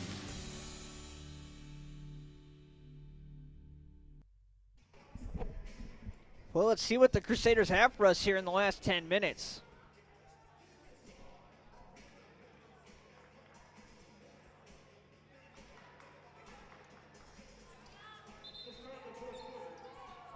Capital will start with Demi Brewer out there with Emma Burns, Brooke Beamer, Kaylee Cyphers, and Caroline Taphorn, which I believe was the 5 Capital ended the quarter with.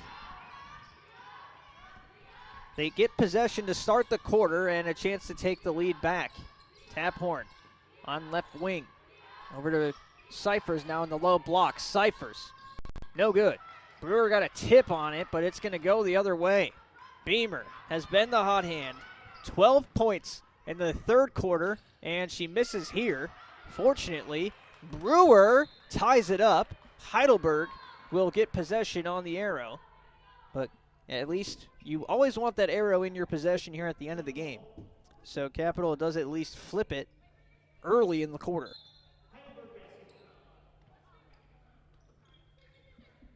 And you'd much rather tie it up when it's already on the Heidelberg side. So if you are to lose the possession, then with the arrow you keep it. Always better to keep possession than try to get into a turnover situation. So both teams kind of benefit from that. And a foul called against Cyphers.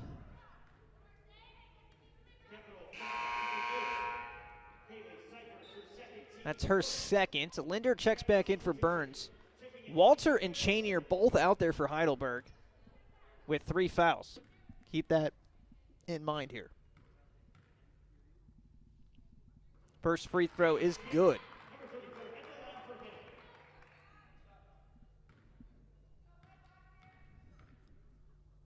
And the second one, no good. So it's back to an even lead now, 47-45. Capital hasn't made a three-pointer since the first quarter. They call a timeout here. It's going to be a quick 30-second timeout. We'll check on the OAC scoreboard while we have a second. And also, let's get an update on the Capital men's team, who split their first 2 games this season against Muskingum, a buzzer beater on the road to win 73-72 in their last time out against Muskingum. They lost the first game at home 58-55, but Keandre Graves with a buzzer-beating layup to complete the comeback for the Crusaders their last time out. And now they're in action against Heidelberg on the road. Charlie will be here tomorrow for the Heidelberg Capital game at 6 o'clock, a little bit earlier start on the Saturday edition of the Home and Homes. So that'll be a 5:45 pregame tomorrow. Heidelberg currently leading Capital 59-48 with 7:59 to play in the men's version of today's game. And we'll get to the OAC score update on the next timeout here at the Capital Center. As Alpha miss, Cheney gets the rebound. And the other way go the Heidelberg Student Princes, who lead 47-45. Beamer almost loses it. Kilps throws it away, and now Taphorn comes away with it. Taphorn to the basket. Foul is called, and that's Cheney's 4th. That's big.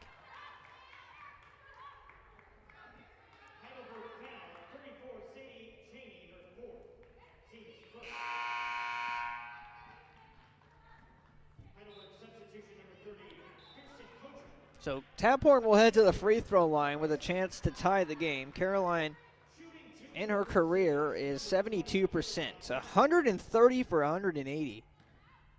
She averages 63 free throw attempts a year in her career. Knocks this one down.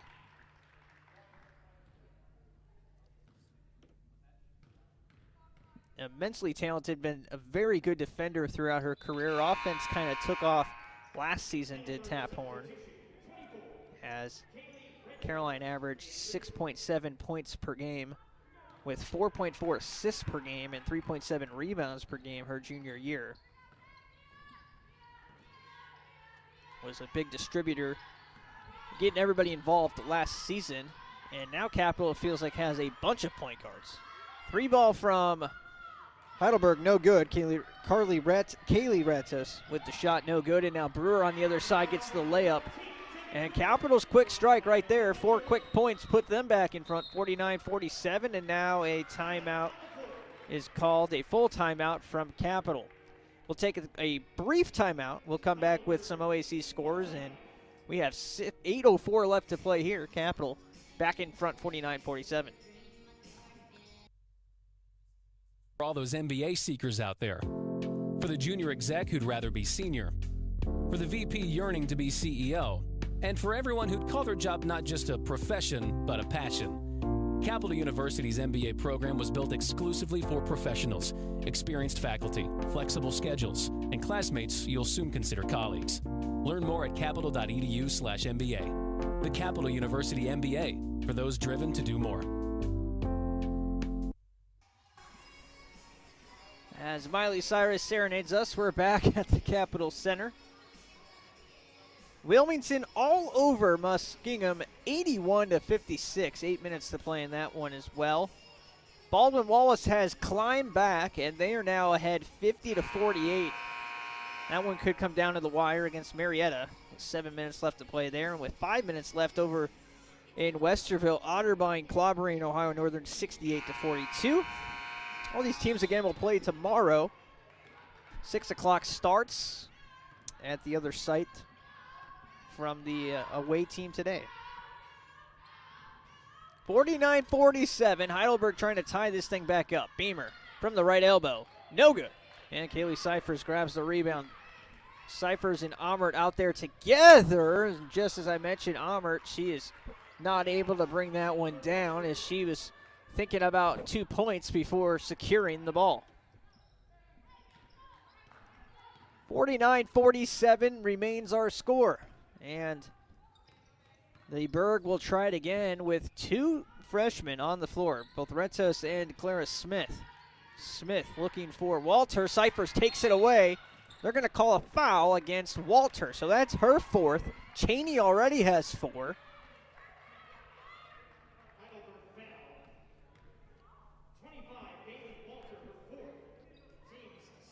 So decision time for head coach Rachel Ferry, if she will leave Walter out there with 4. It doesn't look like she will as Martin comes back in. Burns replaces Linder as well. So Alyssa Martin, the freshman, getting some extra minutes due to the foul trouble situation.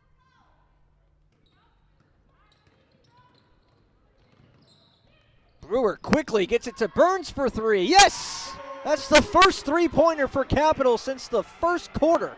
And it comes at a really good time to give them a 5-point lead. Emma Burns knocks down her 3rd triple. 13 points for Burns, now leads Capital in scoring. And a foul is called, meanwhile, defensively on Amert, I believe. Still waiting for the official word. There it is. Brooke Amert picks up her 3rd foul. No player for Capital in foul trouble outside of Amert with 3 now. Pass goes into Burke as Heidelberg ready to restart it already. Down low to Martin, poked away again by Cyphers. Beamer's there to collect the tap out, and she knocks it in. 3-point game. Heidelberg staying in it. After the 3-pointer from Burns, a quick answer on the 2-pointer from Beamer. 3 ball from Burns again, left short. Brewer saves it to Amert. Fantastic effort and a timeout called by Capital and Coach Dixie Jeffers. Heads up play by Coach Jeffers there to help out as Brewer was in the storage closet there after saving that one. So a timeout called by Capital.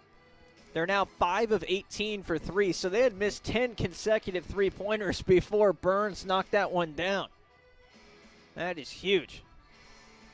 And Capital leads 52-49. 34% from the field, Capital is shooting, 27 from 3. Heidelberg not much better, 38% and 27 from 3. Rebounds, 33 for Heidelberg, 30 for Capital. We've had 10 lead changes now in this game with 6 ties. Capital has led for 70% of the game and counting. Heidelberg did lead with 8:33 left to go in this one. Heidelberg then surrendered another scoring run to Capital. This is also an interesting statistic. Heidelberg has just 2 assists in this game. Capital has 11. 15 bench points for each team as well. That's crazy, just 2 assists.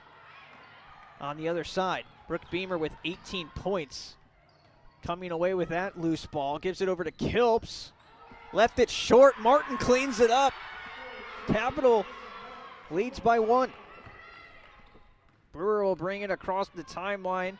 She has played a lot of minutes off the bench in this one. We haven't seen a lot of Allison Roach here in the second half. She started the game, the other senior. Brewer under the basket. Scoop layup, no good. Cypher's trying to keep it alive, and Retos gets the miss. Retos has had to play big minutes with Kochel as well due to the foul trouble from the front court. Kilps inside to Martin. Martin has her dribble still, passes out instead, reposts, loses the basketball, and Taphorn takes it away. Caroline starting the rush the other way. We'll throw it inside to Cyphers, who had time and a size advantage with Kilps, but rushed the shot up and couldn't get it to go.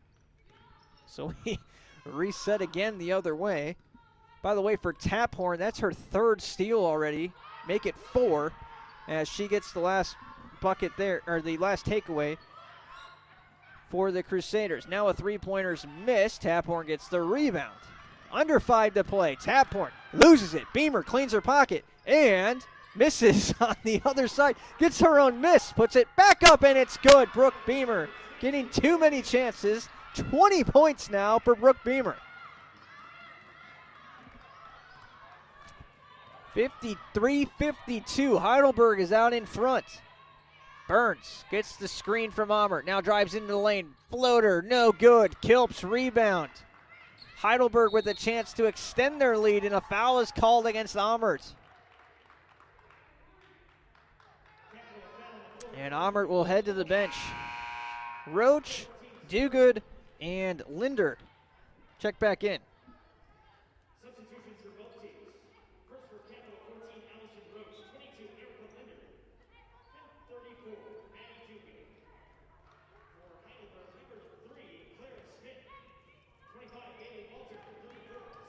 Walter and Cheney, meanwhile, re-enter for Heidelberg, each with 4 fouls. So they're going to let it ride out here the last 5 minutes. 4 and change, I guess you could say, with 4:13 to play. Cheney down low. Heidelberg leads by 3. They've led by as much as 5, but this is certainly the biggest lead they've had in the fourth quarter here. And they're playing really good basketball the last 3 or 4 minutes. Katie Burke, by the way, is back in for Capital as well. They've got a really young lineup out there. Linder for 3. No good. They needed that one. Linder, Burke, Roach, Duguid, and Burns, the 5 out there for Capital with just 3:40 left to play. Taphorn getting ready to come back in for Capital, I would imagine. Brooke Beamer on the left wing. Passing off to Cheney, who flattens. I believe that was Duguid who took the charge. And Cheney's night is done. That's her 5th. Cheney's done. And coming back in will be Kochel, I assume. Usually you can kind of steal a timeout out of this situation, but neither team appears to be interested in doing so. Kochel will check in.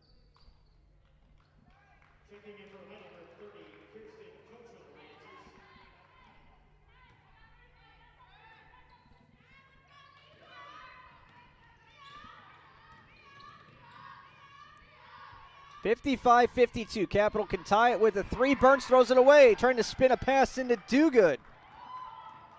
Hannah Kilps now hops across half court. 3:15 to play. Can Heidelberg close out and give Rachel Ferry her first career victory on the other side? Walter over to Kilps, looking for Kolchel. Kolchel has it, squares up, basket, no good. Rebound, put back, Walters fouled by Burke. Amert and Cyphers and Maddie Reese and Taphorn getting ready to come in. Coach Jeffers, you know, normally you get to walk down the line and grab your players and tell them get out there, but with the socially distanced bench, we'll call it, she's wandering around trying to find her players to send out there. Kind of a comical moment. Capital right now has 6 people on the floor. Still working out some of the kinks. Burns, Roach, Taphorn, Cyphers, and Amert are out there, so it's the starting 5 with the exception of Cyphers in for Linder. And Cyphers has earned a spot out there to close this game out for sure with the way that she's played in this one.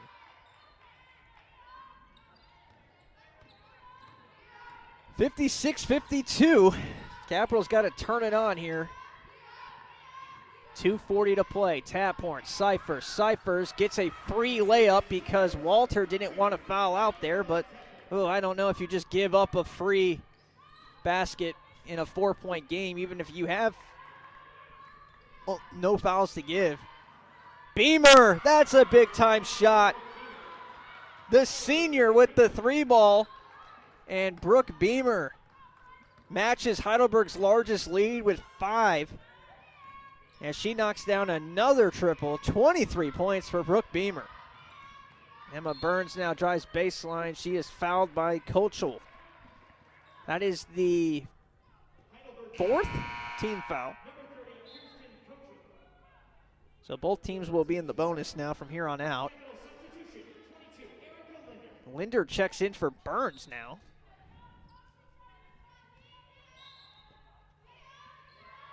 Linder gets it into Roach on the left wing inside Cyphers. Cyphers, hook shot, no good. And the rebound collected by Walter. Full court pressure now from Roach and Taphorn. Kilps trying to break it herself, she will. And a screen there. Roach, that is a bad foul. And they might tee her up for that. They're talking about it. Roach got kind of hit a few times there by Walter and then just turned around and threw a shove at her. And actually, she's lucky that that was not called a technical. That had nothing to do with the play. Walter was just setting a screen, standing there. And then she did give a little bit extra in that screen for sure to Roach. You always get that second person, and Roach did shove her. Walter will get 2 free throws out of it. Bailey Walter, a 71% free throw shooter. In her career at Heidelberg, she knocks down both. Emma Burns is back in for Amert now. So you got a couple of shooters out there with Linder and Burns. Taphorn can knock down the occasional 3, and we've seen Cyphers step out as well. 61-54. Capital needs a run of ages here. Down by 7, but they have ball, and they have got a chance. They've got to get points this sequence, though. Double dribble against Brewer. Huge turnover. 1:41 to play. And Heidelberg is closing this game out nicely. Brewer trying to change the fortunes there. This is the largest scoring run of the game here for Heidelberg, and it's coming at the end of the game. Walter inside, no good. Cyphers tips it over to Burns. Capital with a huge stop defensively. 61-54, down by 7 still. Brewer, Cyphers can't handle it. Another turnover. Beamer has it. Gets it to Kilps. They break the press. 61-54. 1 minute to play. 20 seconds on the shot clock, and Heidelberg can take the air out of the basketball here. Capital's got to get some pressure going. Kilps to Beamer. Don't foul her. Beamer with the floater. No good. And Cyphers gets the miss. We've got to go. 45 seconds to play. Linder brings it down the floor. Brewer spotting up. Linder tried to get a foul. She loses it. Beamer the other way. Slows it down. Got a foul now, but they're not fouling. 32 seconds. There's only an 8-second differential in shot and game clock. Taphorn takes it away from Beamer and now gives it to Burns. What a steal from Caroline. Burns misses the layup. 18 seconds to play. It's all over now. Heidelberg is going to come in to Bexley and get the win. 61-54. Beamer finishes it out, dribbles it over to Kilps, who had a career high in this one. But Brooke Beamer, the story. And in the last 2 minutes, Capital had a missed layup and 3 turnovers with no points. And Heidelberg closes this game out on a beautiful scoring run to finish it at 61-54. We'll take a timeout, and when we come back, we will wrap things up here from the Capital Center with the Rusty Bucket postgame show. We'll be right back. Sports Bar, because it's not just a sports bar. I'm Gary Calico, founder and president of Rusty Bucket. A lot of families build their sports world around the bucket. It's not just a guy's night out. You can bring your wife, you can bring your kids. We get a lot of groups in after games. Great place after the game. Kids love to come here. The Rusty Bucket Restaurant and Tavern. Life by the bucket. The Rusty Bucket is a proud supporter of the Capital Crusaders. Visit us after the game at 2158 East Main Street and grab life by the bucket. Capital University presents The Good Guarantee. The Good Guarantee promises families who work for nonprofits or in public service will never have to pay more than 50% tuition based on their total amount of financial aid. This includes your talent, merit, and need-based aid. You can live on campus or at home. It's renewable for up to 8 semesters, and you can study any major and minor. Current students can apply too. You qualify if you or your spouse or your parent or guardian work for a nonprofit or public service organization and you are a full-time undergrad. Because we want to create purposeful people, courageous community, and hopeful humanity. The world needs more good. The world needs you. You invest in others, we invest in you. For more information, visit capital.edu/good-guarantee. Well, we had a basketball game here tonight, and that's more we could say in the last year or so here in a crazy last year for the calendar here. And Capital, unfortunately, not able to pull the win out in their first one back since the COVID pandemic shut down pretty much all of sports for a portion of time here. And unfortunately for the Crusaders, they come up short 61-54. A 14-2 run from Heidelberg to finish this one. In the last 7 minutes and 21 seconds, Capital led by 5. And in that stretch, Heidelberg outscored Capital again by a count of 14-2 from 7:05 in the fourth to 1:55 remaining in the quarter. And Capital didn't score at all through the rest of the stretch. So they had 1 basket made in the last 7:21 on 9 shot attempts with 4 turnovers. And, again, just 2 points. That's not how you close out games, Capital.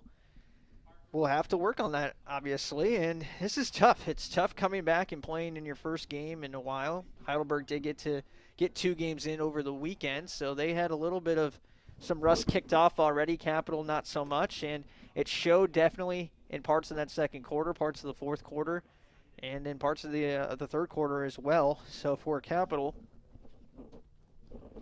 And for Heidelberg, you know, they obviously made some adjustments from their matchup against John Carroll and were able to get a victory under the belt of their new head coach, Rachel Ferry. These two teams will match up again tomorrow, and that'll be at Heidelberg. Let's get our final scores across the OAC and update some standings for you. First, over in the Wilmington game, they defeated Muskingum 96-81, so Wilmington is now 2-1 on the season. Muskingum also starts their season at 0-1. Otterbein all over Ohio Northern in this one. So Ohio Northern drops to 1-2. Otterbein moves to 2-1. Marietta and Baldwin Wallace. We've been watching this one. The defending OAC champion, Baldwin Wallace, who were 2-0 at the end of the last weekend here. They have the ball left with 2 seconds and a chance to win the game. It looks like they missed a three-pointer at the buzzer. So they're going to overtime with Marietta if you want to catch out some action after the end of this game here. It'll be very interesting to see how that one shakes down. And then, obviously, those teams will do battle again tomorrow as well. The men's team was in action against Heidelberg earlier today in Tiffin, Ohio, where the women will be tomorrow. And Heidelberg beat Capital 83-56. So not a lot of happy results to share. Griffin Dosek did have 17 for Capital in the losing effort.